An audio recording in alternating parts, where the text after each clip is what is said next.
Once again, this is an opinion piece about recent things that have been going on. If you have any opinions, let me know down below. I would love to hear them all. Thank you. Jirard comes from a wealthy family with a patriarch that is kind of a jerk. As you can see him right there, he already looks like a jerk, and he pretty much is a jerk. Welcome, everybody. This is the Mad Salvi coming to you with another opinion piece on the Jirard family. I don't know if you appreciate it or not, but here we go. This is Jirard Khalil's father. I don't even know his name. I don't care about his name. But the main fact is he seems to have been a more than negative, like a very negative influence on him from his childhood and on. That's not to justify everything that's been happening with the completionist, because that's all him. That's all 100% on him. It has nothing to do with anybody else other than the fact that it is on him. So, but we got to go with a little bit of the background. Of course, Jirard Khalil originally did not want to have anything to be said about his family, as was said in this call right here. You guys go. It's just, don't mention family, blah, blah, blah. I just want to reiterate. But we have to know. Keep the family stuff to a minimum of like this topic, the dementia stuff. It's not that easy. It's never. Well, we're not going to talk easy, about your mom. We're not going to talk about the mom. She's innocent in all this. I'm keeping it to the charity and like the money. That's what they're going to do. And I'm sure on Carl's. But that's not what I'm going to do. I don't really. Because what they did is that they were, trying to make sure that it was the family wasn't involved in this. Primarily the mom. Because the mom has nothing to do with this. The only thing she has to do with this is that they used her name in vain to actually get vanity stuff like saying, yes, I gave all this money to temporal dementia, blah, blah, blah. That's the only thing the mom's name has anything to do with this. She had nothing to do with this. She passed away. And, rest in peace for her, obviously. Not much commentary or anything. But they're like, I want to laugh. Is like. But here's the thing. Here's him explaining his father. Here's him explaining the whole situation that happened with his father. And this is just BS, on my opinion. Like in high school, all my friends, they all had like great relationships with their fathers, right? They all like had good relationships to the point where like, they go see movies with their parents and go hang. Well, yeah, a lot of people do have that. My dad doesn't watch movies. He doesn't like sports. Like, hey, it was the Screw Attack. Nice. Hey. He doesn't like any of that stuff. So, and he doesn't even like music. He's this guy is like likes business and money and success. Wow. Oh wow. So, well, that's gonna come in later. Business, money, and success. That's all he cares about. What kind of childhood did he have where this man, the patriarch of the family, all he cared about was money, success, and business? How can, man, I'm just honestly saying that's just does not bode well for him. He sounds like he had a very bad childhood from what it sounds like. A very bad relation with his father. It seems like his father seems to be very much a jerk. I try and relate to my dad and have some fun jokes, and they never work. See, that's the thing. On What the Father's heck? Day, I was Wait, hold on. So on Father's Day one year, I was like, you know what? I think my dad and I have a good relationship. I'm gonna. Well, that was his. Do it. I'm gonna do a joke, not like a prank, not like a gotcha dad. Just like I'm gonna try and be funny with my dad. I'm gonna inflict a joke upon this man. I mean, that's what happens. People want to inflict jokes on someone else. It's just a part of the whole thing. I'm gonna try and be funny with my father, which is a very bold thing to do. Apparently, nothing is funny to him. Since nothing is funny to the dude except he just wants money, which I mean, that's probably why he created the charity stuff. It makes me think. It makes me think. You tell your brother, he's like, oh no, that's a bad idea. He wants success from his children. I'm gonna go it seems like. I was 18, 19, thinking, hey, this is like, we've been through a lot. We can like have this relationship. And so for Father's Day, I wrote on the Father's Day card for him. I wrote Chuck. Because Chuck is like What kind of dude, Chuck is just a simple thing. A nickname for Charles. Yeah. Right. And so my dad. Yeah, exactly. It's a nickname for Charles that everyone knows. Like, if you're ever like, how do I impress Charles Khalil? You give him like one of those Hallmark cards that always start out with like, Dad, what is the meaning of the word father? Like, he loves those cards. It's his favorite. Then that means the dude is all. Oh my God, he has a huge ego. It seems like. Like he likes prestige. He seems to like, just based on this, he seems to like, being puffed up. Chuck is not a bad thing. Oh my God, this person. Oh dear lordy, Charles Khalil, you just are not a fun person. Oh my God. Fucking thing. And so I always get him the best cards because it's his favorite. And so I wrote Chuck on the card. I gave it to him. My dad sees the word Chuck, gets so, he doesn't even get mad. He tears the card into shreds. Wow. Puts Why? it in the trash. Why would a and parent do goes, that? I did not Why want would a parent do my entire that? life for you to call me Chuck. My name is Charles, and I am your father. Never do that ever again. Wow. And I was like, all right, note taken. Never ever try and have an endearing joke with your father. Hell yeah, no problem. They're laughing at this, but this is not funny. This is a person being abusive. That's basically that's emotional abuse against your child.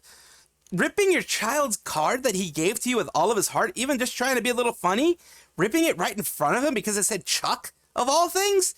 Dude, Charles Khalil, you're not only a buzzkill, you're an asshole. Straight up. That's $10,000 of therapy right there. Yeah, absolutely. Not allegedly, you're an asshole. And here's one thing that I saw that I wanted you guys to see. Is he recounting these experiences, playful stories. A user on Reddit put it the best way that I could see, which is where the information that I got from. As for framing bad memories as a fun story, this is very commonly done by people who suffer abuse. And yes, that was emotional abuse on the part of the father. I'll say it right here.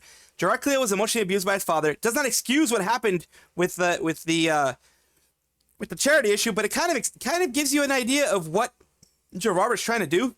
He was trying to, I guess, get recognition from his father, probably trying to have maybe his father have another check mark next to his name of what beautiful things he's done in his life to inflate his ego. The jerk. It's their subconscious way of convincing themselves of bad experiences that they had were not that bad, and you can always find a bright side to everything.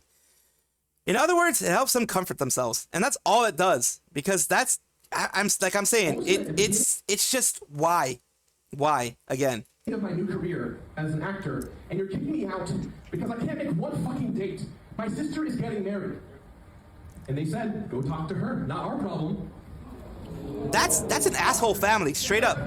So my first instinct, and the only time I've ever done this, was I'm gonna go talk to my dad. Because in my mind, my dad's like, "Oh, you're fucked." He says it and he tries to be funny, but I can imagine the face that the dude said it with. Just probably like a face of contempt, allegedly, because I don't know the dude's face, but the dude's face looks like he cannot break a smile ever. Seriously. Like, it looks, Jesus Christ, man, this guy has no happiness in his life, it seems. And you know what? This was his reaction. You're laughing at your son because he has trouble. Oh my God. It's just, this isn't right. Should have been an engineer. I'm sure he didn't say it as a joke. I'm sure he said it's like, well, you should have been an engineer. Oh, he's like fucking like Tevye from Fiddle on the Roof, like, I told you. Again. You should have been a lawyer. Again, like I said, taunting your child, that's not a joke. That's more emotional abuse. He's trying to frame it as funny. He's trying to frame it as a joke in the way that he's doing it. But I can guarantee you 100% he did not do it that way. He did it in a demeaning, egotistical, and very sarcastic way, probably, but like in that evil sarcasm. That sarcasm just trying to stab more knives in the wound type of sarcasm. I can't believe this guy. I called my sister and told her what happened, and she was like, absolutely not, you're coming to the wedding. I'm not going to fight my sister, it's your fucking wedding. When family says you jump, you jump. That's just something I've had to deal with. As you get. That is another thing he's framing as something positive. That's not something positive, that's being manipulated by your family. Holy crap. You can tell with my insane lifestyle at this point. So I went back to the school and I said, well, I'm not doing it. And they said, well, there's the door. And I said, okay. I became depressed. I dropped out of half of my school program to finish out early. And I was so low in my life because I was failing fast. Opportunity after opportunity I was dropping. And of course. I was all my blood, sweat, and tears, and this thing wasn't working. What the fuck am I going to do? That is when I became obsessed with selling video games.